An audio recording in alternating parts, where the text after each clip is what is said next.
होता आया है। चाहे वो कोई भी काम हो, चाहे वो चलना हो, अपने से बड़ों को प्रणाम करना हो, अपने परिवार को संभालना हो, आदर प्यार परवाह करनी हो, हम अपने बच्चों को सिखाते हैं। क्योंकि इंसान को सीखना पड़ता है, जानवर को सीखने की जरूरत नहीं होती। वो उतना ही सीख कर आता है जितने की उसको जरूरत हो।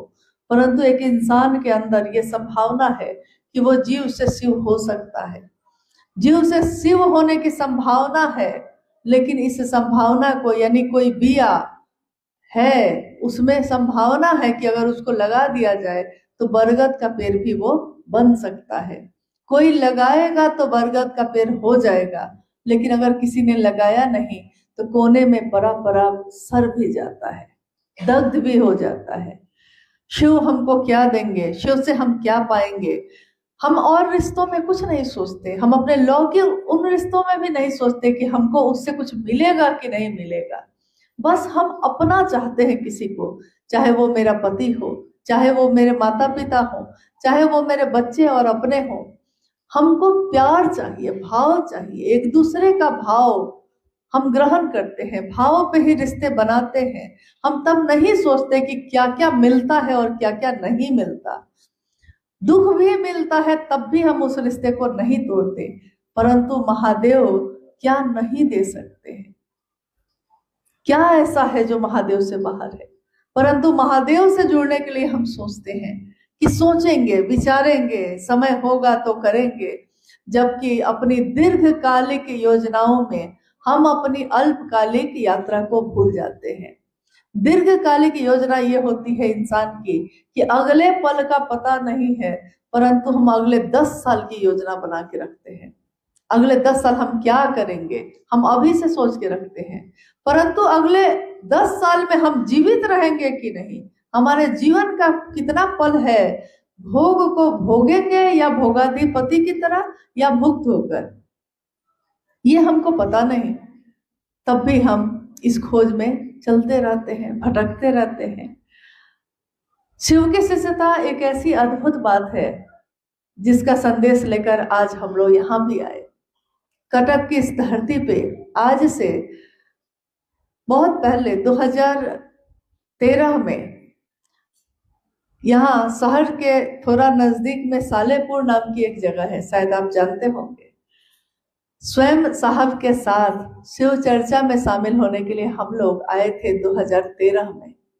और एक ग्रामीण परिवेश में, गांव के बीच में, मैदान में वो शिव गुरु चर्चा हुई थी। मुझको लगता है कि कम से कम 2-4 लोग तो ऐसे होंगे जो उसमें शामिल हुए थे। उसमें से कोई है इस हॉल में? आप में से कोई शामिल हुआ था उसमें? नहीं। अच्छा, एक गुरु बहन है, कहाँ है? अच्छा चलिए चलिए, एक भी काफी है तो कटक में पहले भी शिव चर्चा हो चुकी है। आप नहीं रहे होंगे ये अलग बात है, हम नहीं होंगे। महादेव तो उस समय भी था, महादेव तो है, महादेव तो रहेंगे, हम हो या ना हो। तो महादेव की चर्चा उस समय हुई 2011 में पुरी में। जो जगन्नाथपुर मंदिर के सामने जब सड़क से आप जाइएगा, जहां रथ यात्रा जाकर रुकती है, उस मैदान में शिव गुरु महोत्सव हुआ था 2011 में। और उस समय काफी लोग, काफी शिव शिष्य उसमें शामिल हुए थे। वहां के स्थानीय लोगों ने कहा कि हम लोगों ने पहली बार ये बात सुनी। जब हम लोग लौट कर आए होटल में तो साहब ने कहा कि चलो महादेव का कार्यक्रम तो हो गया, अब चलो एक साधु के समाधि पे लेकर चलते हैं तुम लोग को शाम में। हम लोगों को लगा कि यहाँ पुरी में कौन से साधु हैं। और साहब ने कहा कि रामकृष्ण परमहंस के नाम को सब कोई जानता है, रामकृष्ण परमहंस के शिष्य विवेकानंद जी को भी सब कोई जानता है, परंतु रामकृष्ण परमहंस के गुरु तोतापुरी जी को कितने लोग जानते हैं? तो सारे लोग चुप हो गए। कि सही बात यह थी कि ज्यादातर लोग नहीं जानते थे। और उनकी समाधि है वहां जहां वो लेकर हम लोग को गए। उस यात्रा में मैंने ये देखा कि जब हम लोग पुरी से कटक के रास्ते में आ रहे थे, उस समय 2013 में जब आए, दोबारा जब आए, तो रास्ते में जो नदी थी उसको दिखाकर साहब ने ये जो रत्नम जी मेरे बेटे आए हैं मेरे साथ, उस समय छोटे थे और बेटी भी छोटी ही थी। तो साहब ने अपनी गाड़ी में इन बच्चों को कहा कि उस नदी को देखो, कलिंग का युद्ध जब हुआ था, ये नदी जिसमें आज पानी है, उस समय इस नदी में इतना रक्त था, खून, पानी की जगह खून बह रहा था। क्योंकि उस समय जो राजा था, उस समय अशोक जी जो राजा थे, अशोक का राज्य था। उन्होंने कहा उस दिन इन बच्चों को कि अशोक जब राजा हुए तो अभिमान गर्व बढ़ता ही है, कितना भी क्षेत्र मिलता गया संतुष्टि नहीं, संतुष्टि नहीं। और इतना भारी रक्तपात हुआ कि खून की नदी बह गई। और उसको देखकर उसने सोचा उस दिन कि आखिर मैं पूरी दुनिया को भी पा लूंगा तो क्या पाऊंगा। और मन उसका पूरी तरह दुनिया के तरफ से मुड़ गया ईश्वर की तरफ, और उसने अध्यात्म की राह चुनी। क्योंकि हमारा मन रक्त बीज की तरह रोज इच्छाओं को पूरा करता है, फिर पैदा होता है। एक इच्छा पूरी हुई तो दूसरी पैदा हो जाती है। ये मन दया के आश्रय में, शिव की दया के आश्रय में ही जाकर शांत हो सकता है। तो उस समय की कही हुई बात आज भी उतनी ही याद है कि उस यात्रा में वो ऐसे बात कर रहे थे जैसे इस तरफ के इन इलाकों से वो कितनी बार गुजरे हैं, जिसको हम लोग नहीं जान रहे थे वो दिखा रहे थे इस तरह जैसे उनको सब पता है। और कितनी बार ऐसी घटनाएं हुई। तो मैंने ये अनुभव किया कि शरीर में जो दिख रहे हैं, लेकिन वो शरीर में एक इंसान के होते हुए भी एक ऐसी दिव्य आत्मा है, ऐसी दिव्य उपस्थिति है उनकी जो हमको शिव की तरफ लेकर जाती है। वो अपने लौकिक जीवन को चलाने के लिए नौकरी भी करते रहे, उन्होंने अध्यात्म का व्यापार नहीं बनाया। खुद मेरे मन को जो सबसे ज्यादा छू गया था यही बात थी कि मैंने दुनिया में आज तक यही देखा था, शायद आपने भी यही देखा हो। मैंने यही देखा कि लोग धर्म के नाम पे, अध्यात्म के नाम पे अपना व्यापार भी कर लेते हैं। किसी के लिए जीवन भी होता है ये, लेकिन किसी के लिए व्यापार भी होता है। दोनों तरह के लोग हैं। शिव से लेते हैं, अपनी स्थापना करते हैं, शिव की नहीं करते। मुझको दुनिया जाने इसकी कोशिश करते हैं, दुनिया शिव को जाने इसकी कोशिश नहीं करते। और मैंने शिव के शिष्य साहब हरिदानंद जी के सानिध्य में अपनी आंखों से जो अनुभूत किया, मैंने देखा कि इन्होंने अपनी स्थापना नहीं चाही कभी। यहाँ तक कि कभी किसी से पांव भी छूने कोई आया तो वो भी स्वीकार नहीं किया। कहा मन प्रणाम करता है भाई, प्रणाम कर लो, मैं भी करता हूं, तुम भी करो। परंतु जुड़ने के लिए मैं कहता हूं महादेव से, महादेव और आपके बीच कोई नहीं है। मैं तो बस माध्यम हूं, आया हूं बताने, परंतु जुड़ना आपको महादेव से है। आप दुनिया में कहीं भी रहिए, वो शिव आपके साथ है और रहेगा। तो मैंने यह अनुभूत किया कि ऐसी अलौकिक और अद्भुत बात आज तक मैंने कभी नहीं सुनी कि जिसने सम्मान को भी ठुकरा दिया। बड़े बड़े लोग आए, उन्होंने अपने महल को छोड़ दिया ज्ञान की खोज में, अपने बच्चों को छोड़ दिया, संपत्ति वैभव को छोड़ दिया, परंतु साधु होकर भी सम्मान नहीं छोड़ सके। कितने लोगों के बारे में मैंने कहानियां पढ़ी हैं, आपने भी पढ़ी होंगी, कि कोई गुजर रहा है, वो साधु उधर से गुजर रहे हैं, उसने प्रणाम नहीं किया और साधु ने श्राप दे दिया है। ये कहानियां सुनी है हम लोगों ने। साधु श्राप देते हैं? ऐसा तो हो ही नहीं सकता।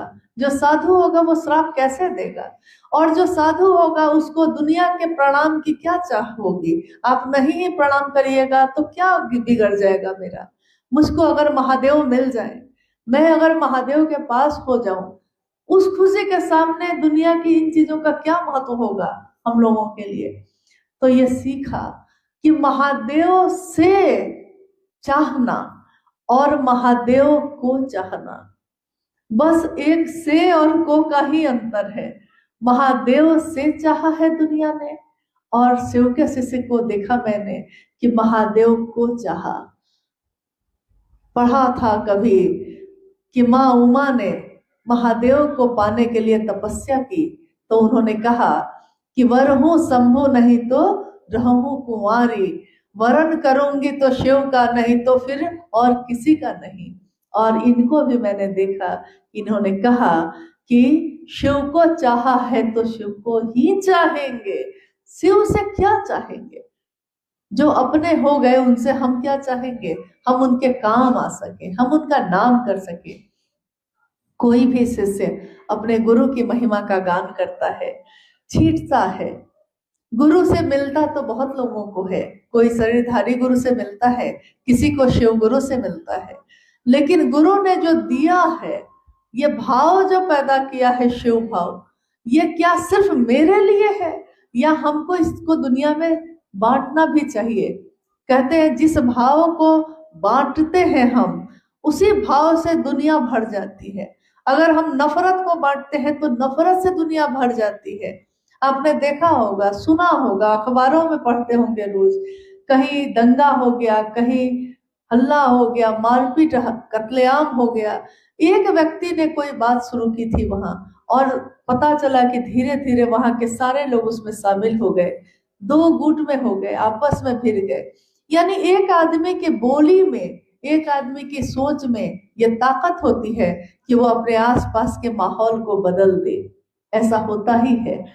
हम शिव के शिष्य बनकर अपने आसपास के माहौल को, अपने परिवार, अपने समाज को शिवमय बना सके, यही चाहत अपने गुरु शिव से रखते हैं। और ये संदेश जो आज लेकर हम लोग आए हैं, एक कहानी है, पहले के समय की बहुत सारी गुरुकुल की कहानियां रही हैं। एक गुरुकुल में बहुत सारे शिष्य थे और गुरु वृद्ध हो गए। जब वो वृद्ध हुए तो उन्होंने सोचा कि मेरे इस ज्ञान को आगे कौन बढ़ाएगा। तो उन्होंने अपने शिष्यों को बुलाया, सबको बुला के पूछा, क्या तुम बढ़ाओगे, तुम बढ़ाओगे, क्या करोगे। सबने अपनी अपनी बात कही। गुरु ने सोचा कि सबकी परीक्षा ले ली, लेकिन दो विद्यार्थी, दो शिष्य ऐसे बच गए जो लगभग एकदम बराबर के परीक्षा में उत्तीर्ण होकर सामने आए। इन्होंने कहा कि अब ये दो में से एक को चुनना बड़ा कठिन है। तो उन्होंने कहा कि मुझको कुछ दिन के लिए जाना है एक जगह, मैं कुछ महीने में लौटूंगा। और गेहूं की, शायद आपने पढ़ा हो, पढ़ते तो हम बहुत कुछ हैं, सुनते हम बहुत कुछ हैं, लेकिन हमको याद क्या रह जाता है, मेरे काम के लिए तो वही है। तो उन्होंने कहा कि गेहूं की दो पोटली बनाई, दोनों शिष्यों को दे दी और कहा कि मैं जा रहा हूं, कुछ महीने में लौटूंगा तो जो मैंने आज दी है तुमको, ये उस दिन मुझको लौटाना। शिष्य ने कहा गुरु ने दिया है, जरूर अच्छे से रखेंगे। गुरु चले गए। एक शिष्य ने तिजोरी में जाकर उस गेहूं को बंद करके रख दिया, कहा गुरु की दी हुई चीज है, इतनी कीमती चीज है कि बचा के रखनी होगी, सुरक्षित रखनी होगी। दूसरे शिष्य ने सोचा कि रख दूंगा तो पता नहीं कहाँ क्या हो जाएगा इसका, कि गुरु ने कहा है कि कुछ महीने बाद आएंगे, तो क्यों नहीं मैं अपने आश्रम के जमीन पे इसको, जो गेहूं के दाने हैं, इनको लगा दूं, शायद गेहूं की फसल हो जाएगी तो गेहूं सुरक्षित रहेगा। सोच है, सोच का फर्क है। हमारी सोच के फर्क से हमारे काम के परिणाम भी तय होते हैं। कुछ महीने में गुरु लौट कर आए। उन्होंने दोनों शिष्यों को बुलाया और कहा मैं जाते समय तुमको गेहूं के दाने देकर गया था, आ गया हूं, अब वापस करो। पहले शिष्य ने कहा गुरुजी आपने जो दिया था मैंने बहुत संभाल के रखा है, अभी लाता हूं। दौड़ कर गया, लेकर जब आता है तो गेहूं की पोटली जब खोली जाती है तो सारे दाने सड़ चुके हैं, क्योंकि बंद करके उसको रख दिया गया। तो वो अपने आप में ऊर्जा है, एक दूसरे पे तो प्रभाव डालेगा, शरण पैदा हो गई। दूसरे शिष्य से पूछा तो उसने कहा कि चलिए पीछे चल के दिखाता हूँ। तो अब मैं कहाँ से दूं, दाने मेरे हाथ में अब है ही नहीं। गुरु ने पूछा तो दानों का किया क्या? उसने पीछे ले जाकर, आश्रम के पीछे खेत में ले जाकर गुरु से कहा आपने जो दाने दिए थे गुरुजी मैंने खेतों में लगा दिए हैं, सारे दाने अब उतने दाने अब लाखों दाने बन गए हैं, लेकिन अब ये पकने वाला है, बस पक जाए तो काट लेता हूं और आपने जो दिया था वो लौटा देता हूं। लेकिन शिष्य डर भी रहा था कि गुरु ने तो कहा था मैंने जो दिया है वो वापस करना। गुरु ने कहा तुम ही मेरा सच्चा उत्तराधिकारी है, क्योंकि गुरु की दी हुई चीज को जो बढ़ाता है उसने छींटा था, उसने खेतों में डाल दिया था। जो जगत में फैलाता है उसको वो चीज लाख गुनी बढ़कर वापस मिलती है। हमको आपको अभी शिव की शिष्यता मिली, शिव के शिष्य साहब हरिनानंद जी के द्वारा मिली। माँ नीलम आनंद जी ने उनके इस इतने बड़े संकल्प में कदम से कदम मिलाकर साथ दिया। 17 जून 2005 को वो शिवलीन हुई और शिव के शिष्य साहब हरिनानंद जी 4 सितंबर 2022 को शिवलीन हुए। दोनों शरीर में नहीं है, परंतु उन्होंने जो संदेश दिया है उसको उन्होंने इतना छीटा कि आज लाखों और करोड़ों के शिष्यों के रूप में वो शिव को वापस मिल रहा है। हम सब भी आज इस धरती पे आए हैं यही संदेश लेकर, लौट जाएंगे कल, लेकिन आप सबसे यही अनुरोध है कि हमको जो मिलती है चीज, सूचना ही मिलती है तो भाव प्रकट हो जाता है। सूचना ही मिलती है कि अमुक से मेरी शादी होगी तो पति का भाव, पत्नी का भाव प्रकट हो जाता है। एक सूचना ही मिलती है कि माता बनने वाले हैं, पिता बनने वाले हैं। पुत्र का या पुत्री का चेहरा तो देखा भी नहीं है, लेकिन माँ का भाव प्रकट हो जाता है, पिता का भाव प्रकट हो जाता है। ये भी एक सूचना ही है कटक की इस धरती पे कि शिव मेरे गुरु हैं, आइए आप भी शिव को अपना गुरु बनाइए।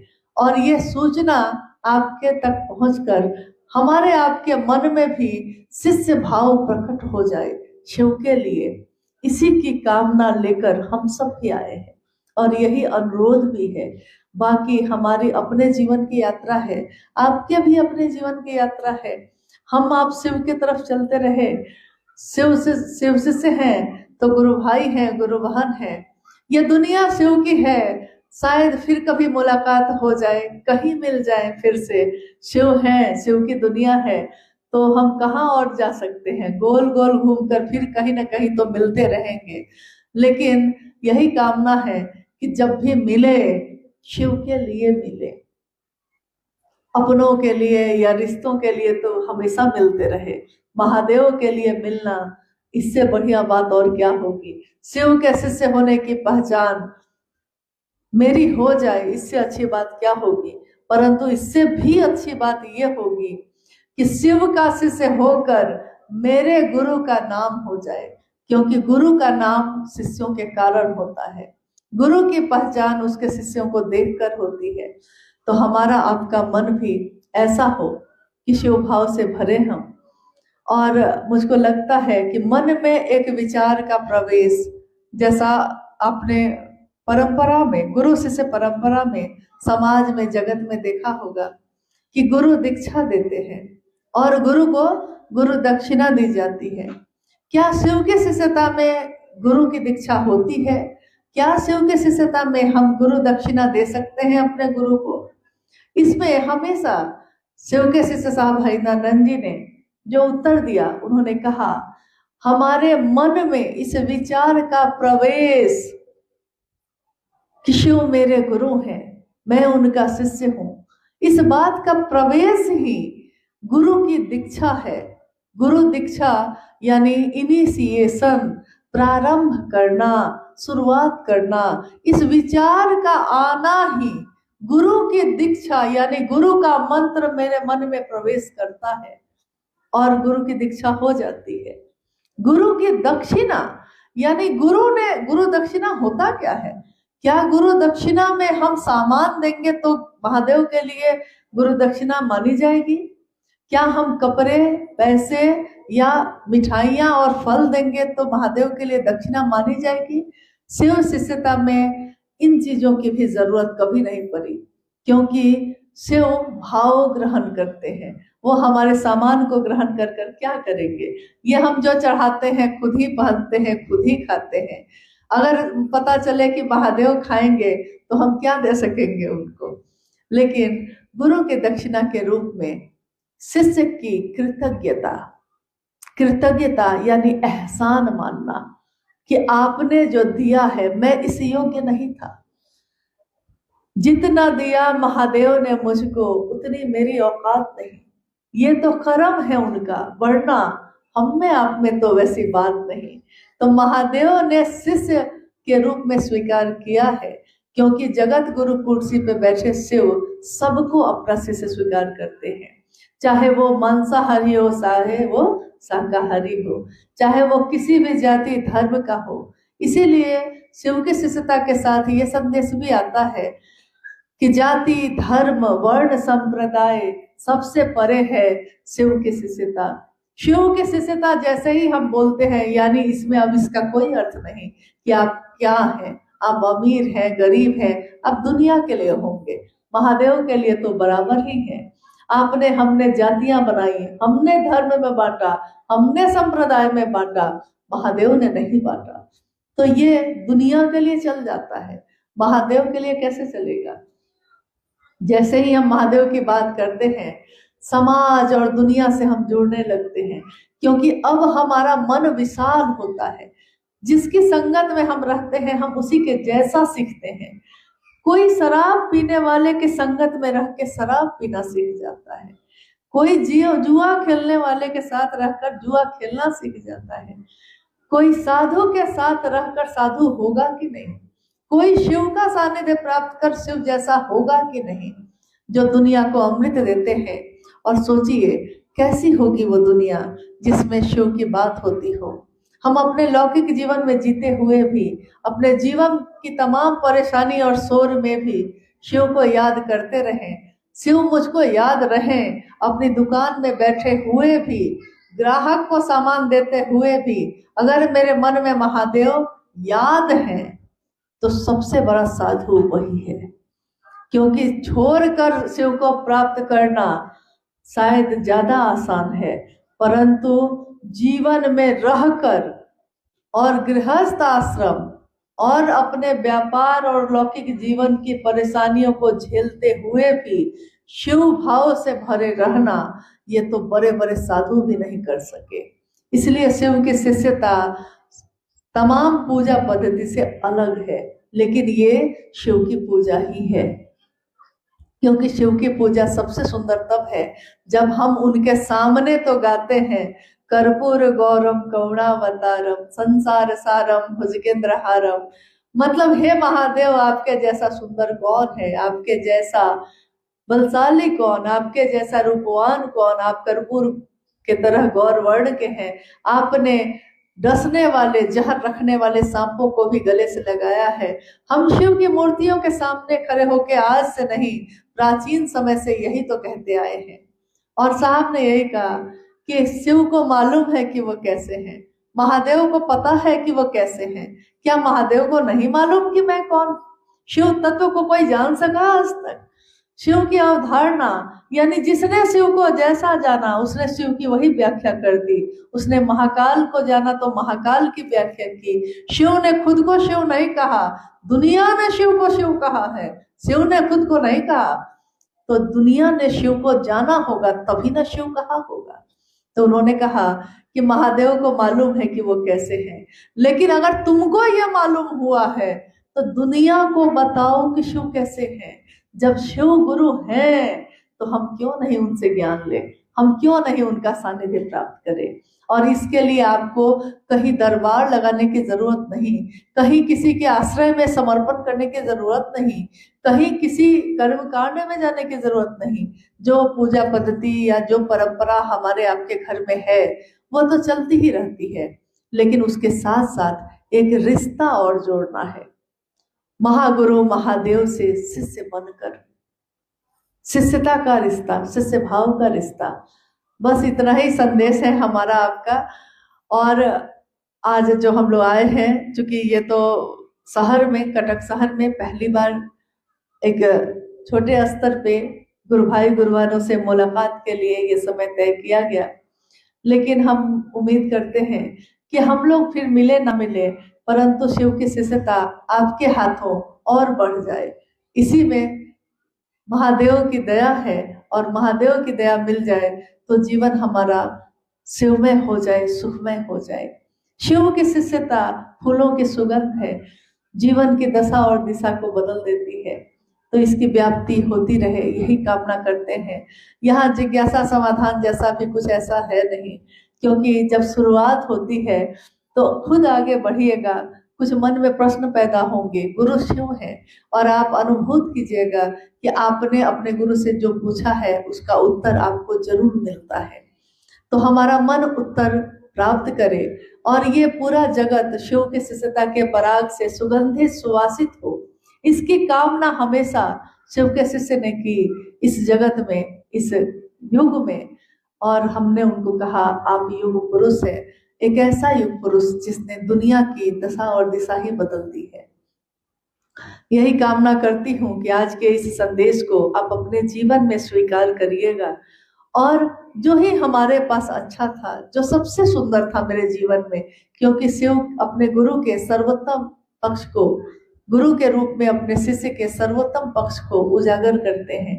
हमारे आपके जीवन में जो सबसे सुंदर चीज है वो बांटने चले आए हैं। और ले ले कोई लेने वाला, आवाज लगाऊं गली गली, गुरु नाम का हीरा मोती मैं बिखराऊं गली गली।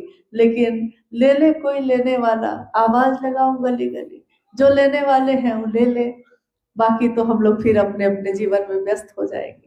आप सभी के चरणों में मेरा प्रणाम। इसी को कहा जाता है आध्यात्म, आत्मा को जानने का विज्ञान, खुद को जानने का विज्ञान। अक्सर लोग धर्म और अध्यात्म की बात करते हैं। धर्म और अध्यात्म ये दोनों सुनने में दो चीजें लगती हैं, परंतु संप्रदाय अलग अलग हो सकते हैं।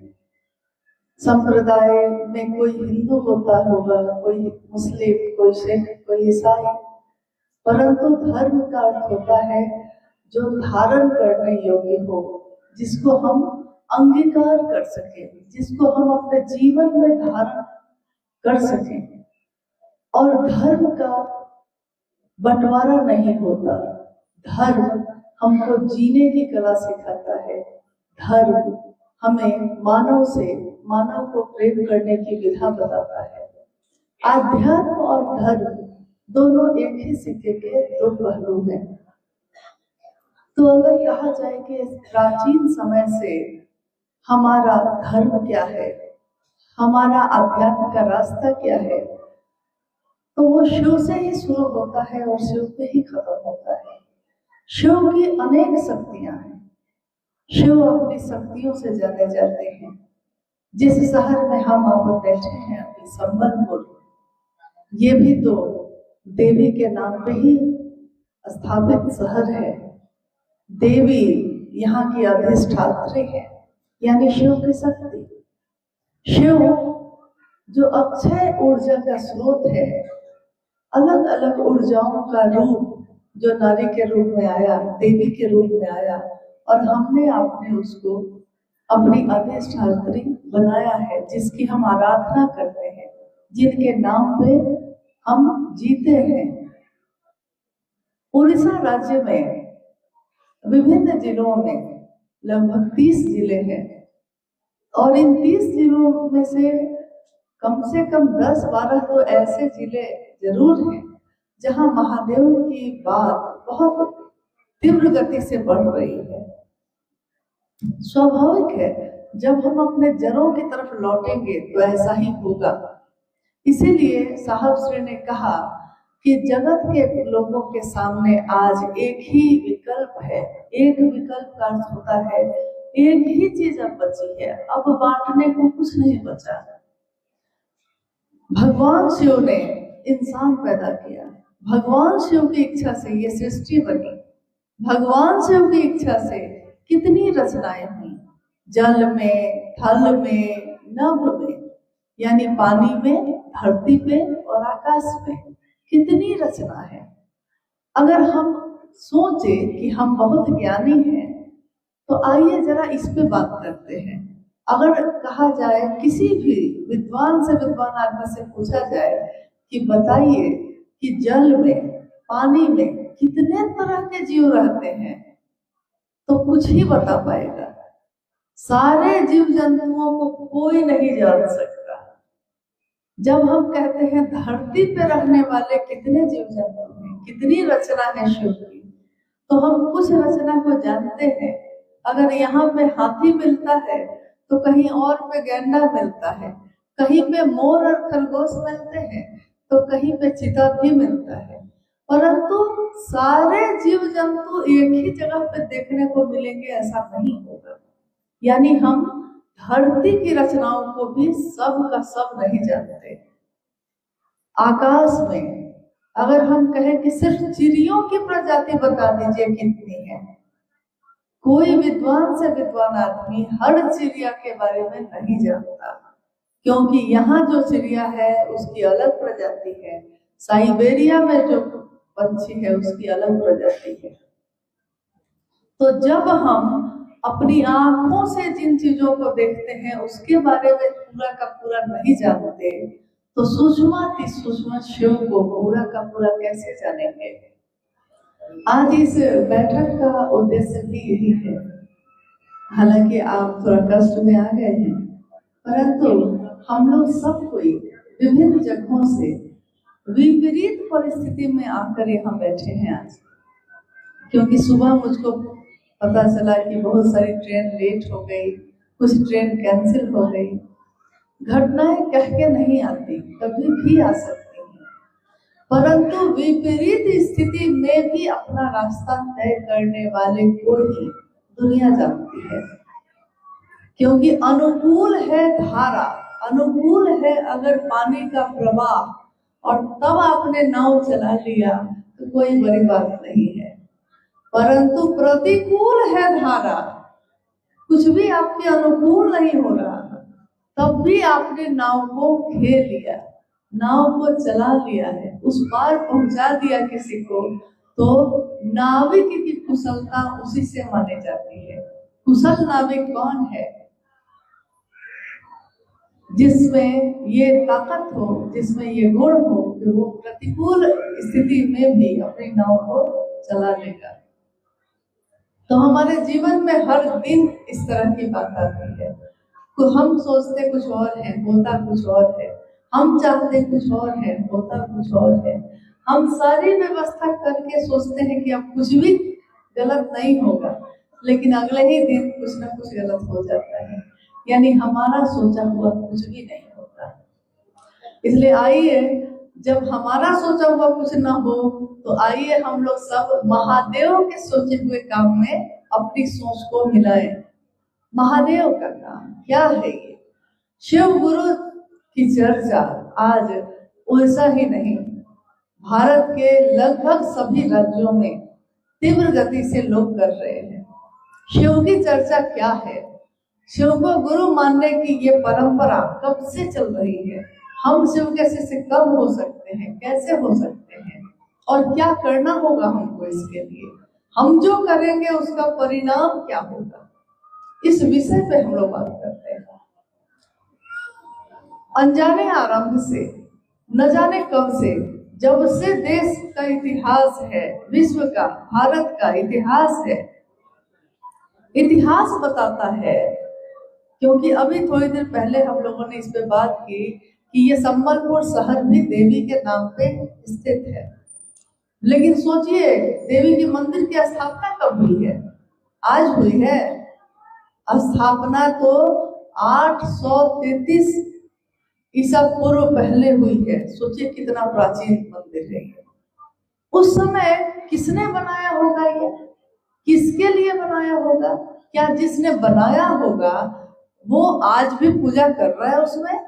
नहीं, क्योंकि जिसके मन में ये भाव उमड़ा, जिसने उस देवी से अपना संपर्क किया, उसने उस मंदिर की स्थापना की। परंतु आने वाले इतने वर्षों के बाद भी आज भी हम उस देवी से मिलते हैं। हम उनका दर्शन करने जाते हैं। इस कालखंड में शिव के शिष्य साहब हरिकानंद जी ने शिव के गुरु स्वरूप से जुड़ने का आवाहन किया।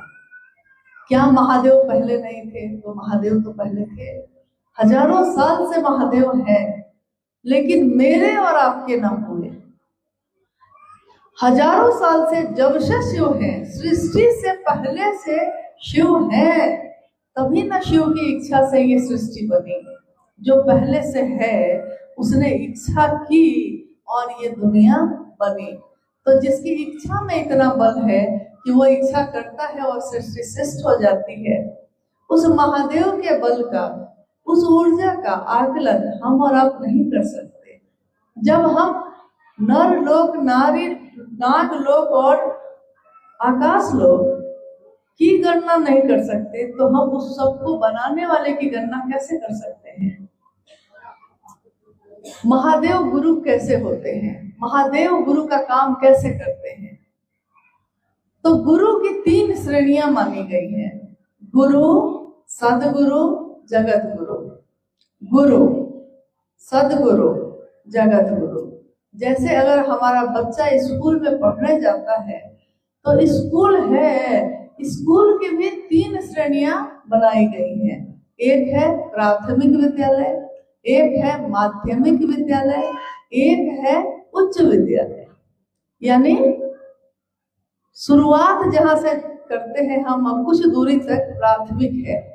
तो अगर आध्यात्म की धरती पे हम देखें, आध्यात्म के गुरु के रूप में देखें, तो उसमें शरीरधारी गुरु हैं, परंतु गुरु की श्रेणी प्राथमिक विद्यालय जैसी ही है। यानी वो कुछ दूर तक हमको लेकर जा सकते हैं, अपनी वाणी से, अपने स्पर्श से, अपने पास बिठाकर, मंत्रों का जप करके या आवेश पैदा करके, जैसे कर सके।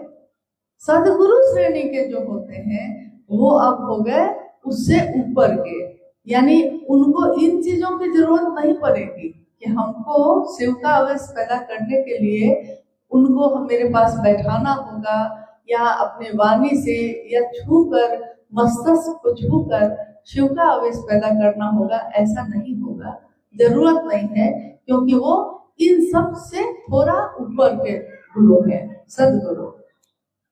सदगुरु श्रेणी के लोग मात्र अपनी दया से शिव का आवेश पैदा कर सकते हैं, परंतु एक न एक बंधन, एक न एक संकीर्णता वहां भी रहेगी, क्योंकि शरीर में है। ये शरीर बंधनों से बना है, 5 तत्वों से और 3 गुणों से बना है।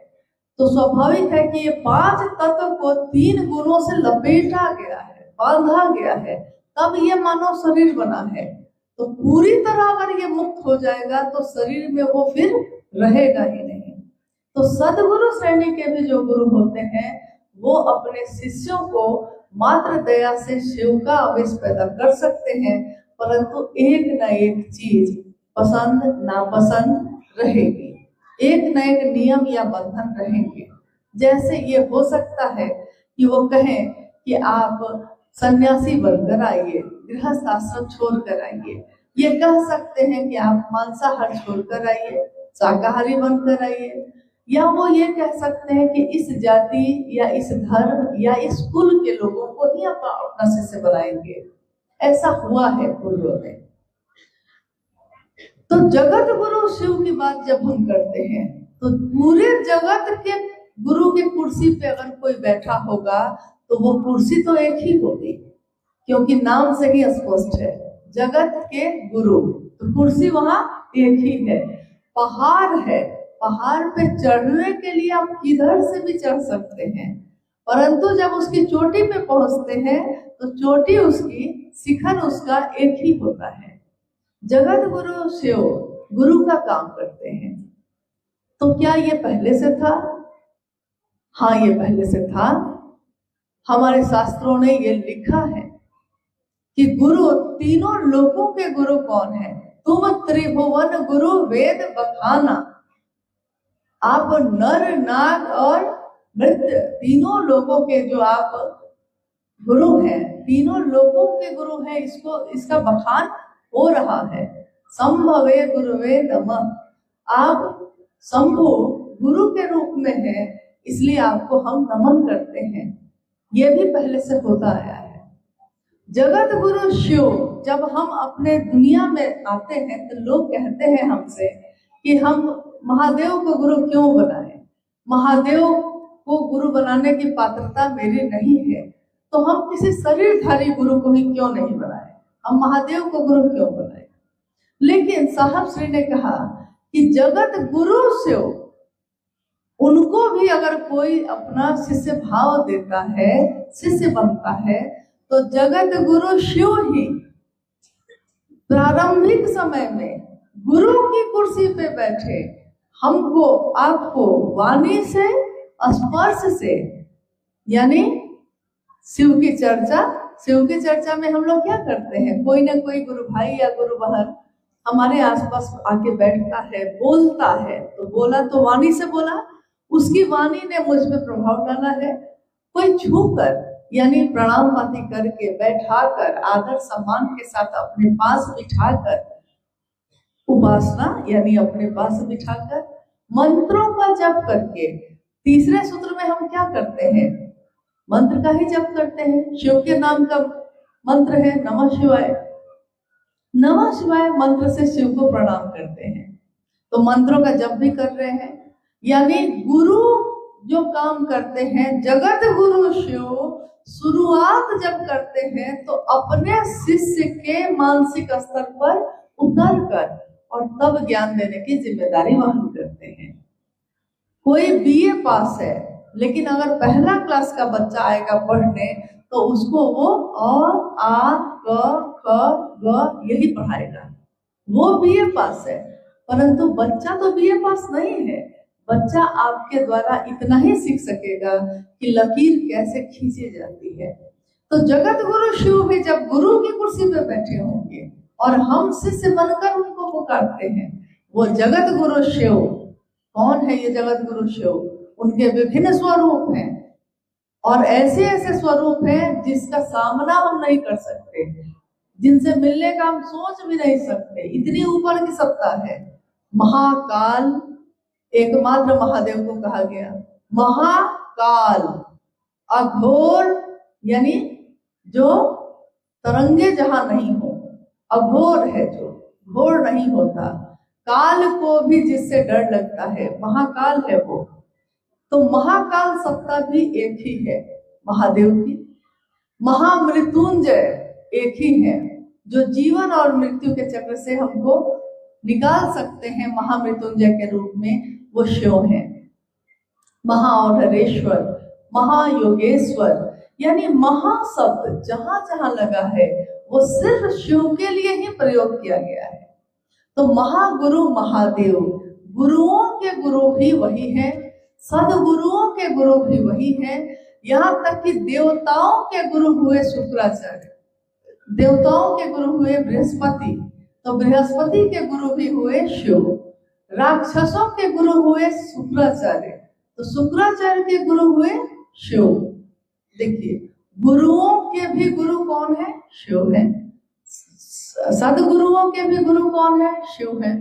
तो सारे लोगों के गुरु जब शिव स्वयं है, और अगर हम आप सीधे शिव को अपना गुरु मानकर शिष्य भाव देते हैं तो वही शिव वाणी से स्पर्श से भी सिखाते हैं। पहले शुरुआत में शुरू में सिखाते हैं, फिर धीरे धीरे जैसे जैसे हमारी पात्रता बढ़ती है, हमारी योग्यता बढ़ती है, तो जिस तरह बच्चा एक क्लास से दूसरे, दूसरे से तीसरे और एक दिन मैट्रिक भी पास करता है, फिर कॉलेज के उच्च शिक्षा के लिए जाता है, वैसे ही आध्यात्म की धरती पे भी हमारा मानसिक स्तर धीरे धीरे बड़ा होता है।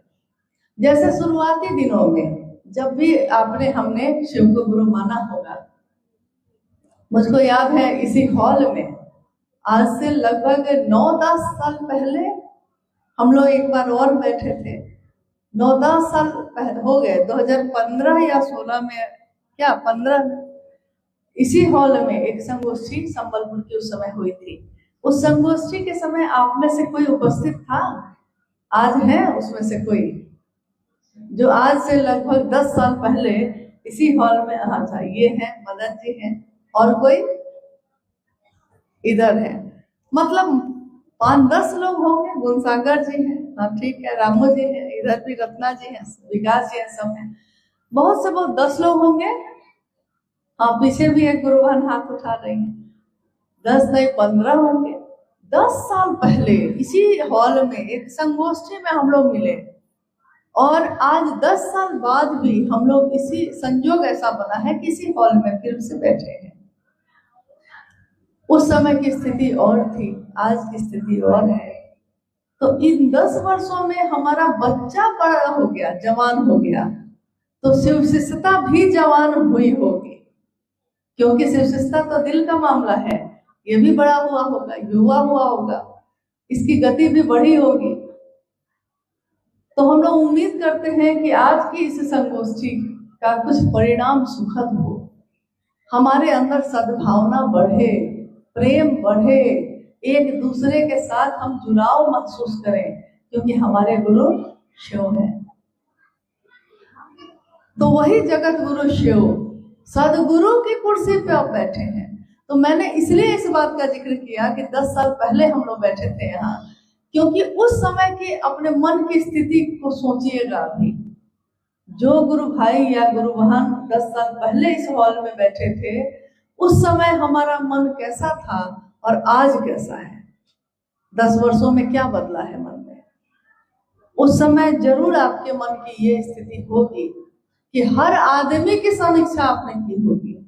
आपने सोचा होगा कि ये आदमी अच्छा है, ये आदमी बुरा है, इसके साथ चलेंगे, इसके साथ नहीं चलेंगे, हम इसकी चर्चा में जाएंगे, इसकी चर्चा में नहीं जाएंगे। हो सकता है उस समय हमने आपने यही सोचा होगा। प्राथमिक विद्यालय के बच्चे ऐसा ही करते हैं, परंतु जब क्लास बढ़ जाता है, योग्यता थोड़ी बढ़ जाती है, तो धीरे धीरे शिकवे और शिकायत खत्म हो जाते हैं। लगता है कि किससे शिकायत, कौन यहाँ पर आया है।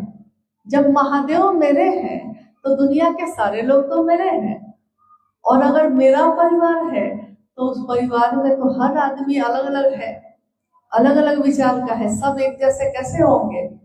तो हम उनके साथ जीना सीख लेते हैं। चलिए मेरा भाई ऐसा ही है, मेरी बहन ऐसी ही है, हम कैसे हैं, क्या हमने कभी ये सोचा है। एक गुरु ने अपने शिष्य को, जब वो छुट्टी में घर जाने लगा गुरुकुल से, गुरुकुल में पढ़ाई होती थी पहले, तो गुरु के शिष्य जब घर जाने लगे छुट्टी में, तो सभी शिष्यों ने बारी बारी से गुरु से कुछ न कुछ आशीर्वाद मांगा। एक शिष्य जो उनके पास आया, उसने कहा कि गुरु जी, मैं चाहता हूं कि मुझको ऐसी क्षमता दीजिए, ऐसी शक्ति मिले मुझको कि मैं जानना चाहूं कि सामने वाले आदमी के मन में क्या है, तो मैं जान जाऊं। कहानी है ये कि गुरु ने एक शीशा दिया उसको और कहा, आईना दिया और कहा कि इस आईने में तुम ये देख सकते हो कि तुम क्या सोचते हो, क्या तुम्हारा मनोभाव है, तुम्हारा मन अच्छा है कि बुरा है, देख सकते हो। आईना लेकर वो चल दिया, और चलते चलते उसने आईना को घुमाया पहले गुरु जी की तरफ ही। देखिए मन कैसा है, अपने गुरु की तरफ ही घुमाया, देखा कि गुरु के मन में भी थोड़ी सी खोट है। तो अब चला, समझ गया कि अच्छा ये ताकत मुझको मिल गई। रास्ते भर उसने कितने लोगों के चेहरे की तरफ आईना घुमाया कि सबके बारे में मैं जान लूं। घर गया, जितने दिन घर रहा तब भी यही काम करता रहा कि हमको सबके बारे में जानना है, कौन अच्छा है कौन बुरा। फिर घर से छुट्टी के बाद लौटा तो उसने कहा, गुरुजी आ गया मैं। गुरु ने पूछा कि जाते जाते तुमने एक आईना लिया था मुझसे, उसका प्रयोग किया, जान पाए, कुछ ज्ञान हुआ। शिष्य ने कहा कि जी गुरुजी, सबसे पहले तो आपके मन में मैंने देखा कि आपके मन में भी खोट था थोड़ा सा, फिर रास्ते भर देखा, फिर घर के भी सारे लोगों को देखा। गुरु ने पूछा अपने शिष्य से कि अपनी तरफ देखा था तो नहीं। गुरु ने कहा कि जब मैंने तुमको ये दिया था आईना, उसी समय ये कहा था कि पहले तुम जान सकते हो तुम्हारे मन में क्या है, लेकिन तुमने इसका प्रयोग खुद के जानने के लिए नहीं किया। दुनिया के सारे लोगों को तुम जान ही गए तो क्या हुआ, तुम खुद को जान सके। और मैंने तो ये ताकत दी थी कि तुम खुद को जानो। खुद को जानोगे तो भगवान को जानोगे, भगवान को जान लोगे तो दुनिया में कुछ भी गलत नहीं लगेगा, क्योंकि तब लगेगा इसमें भी उनकी कुछ मर्जी होगी, कुछ सोचा होगा महादेव ने, तभी तो ऐसा हुआ है। तो यही हमारी आपकी हालत भी होती है। बरसों बीत गए महादेव महादेव करते हुए, शिव चर्चाओं की धूम है, महादेव से दया मांगते हैं कि शिष्य बने। इसके लिए हम महादेव से दया किस लिए मांगते हैं कि मैं शिव का शिष्य बनूं, मैं बनूं। मैं अपने गुरु शिव से रोज ये कहती हूँ, हे शिव आप मेरे गुरु हैं, मैं आपका शिष्य हूँ, मुझे शिष्य पे दया कर दीजिए। रोज जो कहते हैं मुझे शिष्य पर दया करिए, तो बनना क्या है, पहले खुद शिव का शिष्य बनना है, और तब खुद शिव का शिष्य बनकर दूसरों को शिव का शिष्य बनने के लिए प्रेरित करना है। खुद बनेंगे तभी ना दूसरे को प्रेरित करेंगे, दूसरे को प्रेरित करेंगे तो खुद बनेंगे, ये भी मामला है। तो क्या हम दूसरों को शिव के लिए प्रेरित करते हैं या खुद के लिए प्रेरित करते हैं? अगर हम कहें कि मुझसे पूछे बिना आप कुछ न करिएगा, तो ये तो हम खुद से न प्रेरित कर दिए, अपनी तरफ प्रेरित किए। लेकिन शिव के शिष्य ने तो ये कहा कि दूसरों को शिव के लिए प्रेरित करना, शिव की तरफ चलाना। तो हम ये क्या कर बैठे, करने चले थे कुछ और, करने लगे कुछ और। तो पहले सूत्र से ही हमको ध्यान देना होगा कि ये जो तीनों सूत्र मिला है, ये सबसे पहले मेरे लिए ही मिला है, तो दुनिया के लिए फिर मेरा काम है। लेकिन जब मैं ही शिव का शिष्य न बन पाऊं तो मैं दुनिया को क्या दूंगा? जब मेरे ही हाथों में दिया है, जलता नहीं है, तो हम किसी के घर में रोशनी लेकर कैसे जाएंगे? अंधेरा लाने के लिए कहीं कोई टॉर्च नहीं बनता है। किसी दुकान में आपने देखा है कि टॉर्च मिलता हो अंधेरा लाने वाला? कहीं नहीं, रोशनी लाने वाला टॉर्च बनता है, मोमबत्ती बनती है, दिया बनता है, माचिस बनाए जाते हैं जलाने के लिए, आग पैदा करने के लिए, रोशनी पैदा करने के लिए। किसी भी जगह आपने नहीं सुना होगा कभी भी कि अंधेरा लाने के लिए कुछ करना पड़ता है, क्योंकि अंधेरा तो है ही, शाश्वत है, रहेगा ही। रोशनी लाई जाती है, रोशनी का इंतजाम किया जाता है। मेरे आपके मन में अंधेरा है, इसीलिए शिव के ज्ञान की रोशनी को लाना पड़ता है, और रोशनी को लाना पड़ता है, ज्ञान को सीखना पड़ता है। इंसान को तो ज्ञान को सीखना ही पड़ता है, जानवर को जरूरत नहीं, क्योंकि जानवर में ये पात्रता नहीं है कि वो जीव से शिव बन सकता है, परंतु इंसान में ये पात्रता है, वो जीव से शिव बन सकता है। एक बिया में ये संभावना है कि वो बरगद का बहुत बड़ा पेड़ बन सकता है, अगर उसको धरती में लगा दिया जाए। तो मेरा आपका मन भी महादेव से जुड़कर महादेव जैसा हो सकता है। धीरे धीरे महागुरु महादेव सदगुरु की कुर्सी पे बैठे हमारे मन को इन तमाम संकीर्णताओं से मुक्त करते हैं। धीरे धीरे सारे बंधन छूटते चले जाते हैं और हमारा मन मात्र शिव के लिए चलना सीखने लगता है। अपने गुरु के लिए करेंगे, गुरु की महिमा का गान करेंगे और चले जाएंगे। बाकी आपसे हमारा क्या रिश्ता? महादेव का संदेश लेकर आए थे, संदेश देंगे और फिर लौट जाएंगे। जगत गुरु शिव की कुर्सी पर बैठे शिव अब सीधे अपने लिए आवेश पैदा करते हैं, और जब शिव के लिए आवेश पैदा होता है तब हम दुनिया को शिव की तरफ से देखते हैं। मान लीजिए अभी महादेव यहाँ उतर जाए और बोले कि मेरी तरफ से सारे लोगों को देखो, महादेव की तरफ से देखना है अब आपको, तो बताइए किससे गुस्सा होइएगा, किससे नफरत कर सकिएगा? नहीं कर सकिएगा। महादेव की तरफ से देखने वाला सबको गले से लगाता है। सांप अपना डसन नहीं छोड़ता, लेकिन महादेव उसको अपने गले से लगाना नहीं छोड़ते। चंद्रमा कलंकित होता है, महादेव उसको अपने माथे पे शोभायमान करते हैं। तो हमारे गुरु शिव जब ये कर सकते हैं, हम शिव के से ये क्यों नहीं कर सकते? किस बात की तकरार होती है? हर कुछ दिन पे कुछ ना कुछ। लेकिन महादेव की बात करने वाले के साथ ऐसा नहीं हो सकता। हो सकता है दुनिया में कुछ लोग आपको गलत समझ सकते हैं, क्योंकि हर चीज के दो पहलू होते हैं। जो जहां से खड़ा होके देखता है, मान लीजिए हम लोग यहाँ बैठे हैं, तो जो सामने से जो देख रहे हैं जो लोग, उनको जिस तरह का दिख रहा है चेहरा, क्या दाहिनी तरफ बैठे लोगों को भी वैसा ही दिख रहा है? इधर से तिरछा दिखेगा, इधर से सामने से सीधा दिखेगा, इधर से भी तिरछा दिखेगा। तो शिव की सत्ता पे प्रश्न नहीं है, हम देखते किस तरफ से हैं। महादेव के गुरु स्वरूप को हमको साहब भैतानंद जी के तरफ से देखना होगा। शिव के शिष्य का संदेश है, तो जिसका संदेश है उसी की तरफ से ना देखना होगा। महादेव के शिष्य की तरफ से देखिएगा तो साहब ने हमेशा ये कहा कि मुझसे कहाँ किसी को शिकायत होती है, क्योंकि मेरा कोई पार्टी नहीं है, मैं महादेव का पार्टी का हूँ। तो महादेव का पार्टी का जो होगा उस सबका पार्टी का होगा, उस सबके साथ दिखेगा, उसको कोई दिक्कत नहीं। किस बात का शिकवा, किस बात का दुख? ये मोहब्बत का रास्ता है, प्रेम का रास्ता है।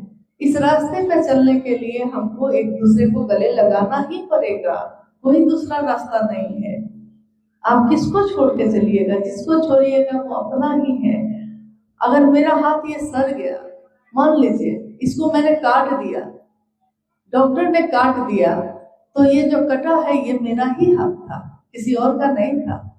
शिव शिष्यों का परिवार आज बढ़ता जा रहा है, लेकिन इस शिव रिश्ता में प्रेम और मोहब्बत की सुगंध हो, शिव की सुगंध हो, यही हमारे साहब और दीदी माँ ने चाहा था। आप में से मुझको लगता है बहुत ऐसे लोग होंगे जो साहब से सशरीर मिले होंगे।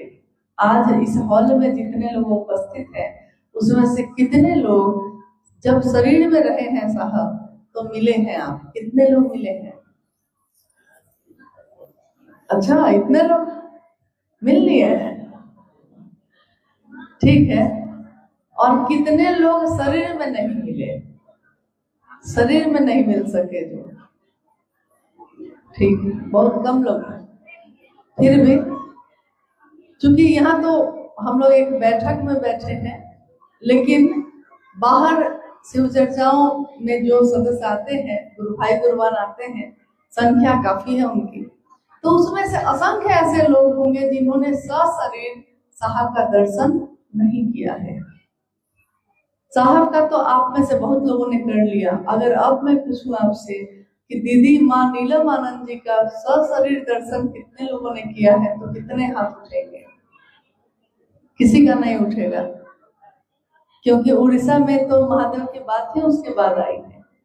17 जून 2005 माँ नीलम आनंद शिवलिंग हुई दिल्ली एम्स में। उस समय पटना में थे हम लोग, और सन 1974 में साहब ने शिव को गुरु बनाया था। साहब और दीदी के बारे में आपने सुना है कि नहीं? साहब और दीदी कौन है? शिव शिष्यता का संदेश लाने वाले ये हैं कौन? 31 अक्टूबर सन 1948 को सिवान जिला है बिहार का, जहां साहब श्री का जन्म हुआ। पलामू एक जिला है झारखंड में, वहां मनातूगढ़ में दीदी नीलम आनंद जी का जन्म 27 जुलाई 1952 को हुआ। आगे कालांतर में 22 मई 1972 को साहब और दीदी का विवाह मनातूगढ़ में हुआ, और आगे उनका जीवन बढ़ता है। अब साहब अपने कानून की पढ़ाई करके बिहार प्रशासनिक सेवा में पदाधिकारी हुए, डिप्टी कलेक्टर बने, फिर उनकी पोस्टिंग होनी शुरू हुई, लेकिन तब तक उन्होंने शिव को अपना गुरु बना लिया था आरा के गांगी शमशान में। सन 1974 और आज 2025 है, कितने साल हो गए?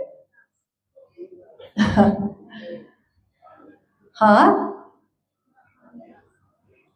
51 साल होने जा रहे हैं। 50 साल तो हो चुके, 51वां शुरू है। 50 साल पहले, 50 साल में एक कितने दशक बीत गए। 50 सालों में उन्होंने कितने लोगों से महादेव की बात की होगी, सोचिए तो जरा। आज पूरे भारत और नेपाल देश में 2 दिन पहले नेपाल से बस भर भर के इतने लोग उपवन में रांची में आए थे। कहाँ है नेपाल, क्यों आए थे, क्या मिल रहा था? परंतु साहब और दीदी का सानिध्य पाया उन्होंने और महादेव की शिष्यता पाई। तो शिव की शिष्यता पाकर क्या मिलता है? एक माँ को अपने पुत्र से पुत्र का भाव लेकर क्या मिलता है? एक भाई को अपने भाई से भाई का भाव लेकर क्या मिलता है? क्या भाई का भाव जो है, दोस्त का भाव जो है, वो भी तो हमको भोजन नहीं देता। भोजन के लिए हमको खुद प्रयास करना पड़ता है। महादेव से जुड़कर हमारे मन को क्या मिलेगा? शिष्य भाव मिलेगा। महादेव हमको क्या देंगे? महादेव क्या हमको हाथ देंगे? हाथ तो देकर उन्होंने पैदा किया है, लेकिन इसी हाथ से अपने जीवन को चलाने की ताकत देंगे। हम अपनी हर समस्या का समाधान कर सकते हैं, इसकी समझ देंगे। कांटों पे भी मर्दन करके चला जा सकता है, इसकी क्षमता देंगे। शिव यही देते हैं। और शिव तत्व यानी शिव चैतन्य है, उनका तत्व अगर हम में आप में उतर जाए तो क्या नहीं हो सकता है। महागुरु महादेव की शिष्यता आने वाले मनवंतरों तक लोगों को शिवोन्मुख बनाएगी, शिव की तरफ चलना सिखाएगी। लोग शिव की तरफ चलते रहेंगे, लेकिन किसके कारण चलते रहेंगे इसको भी हम कभी भूल ना पाएंगे।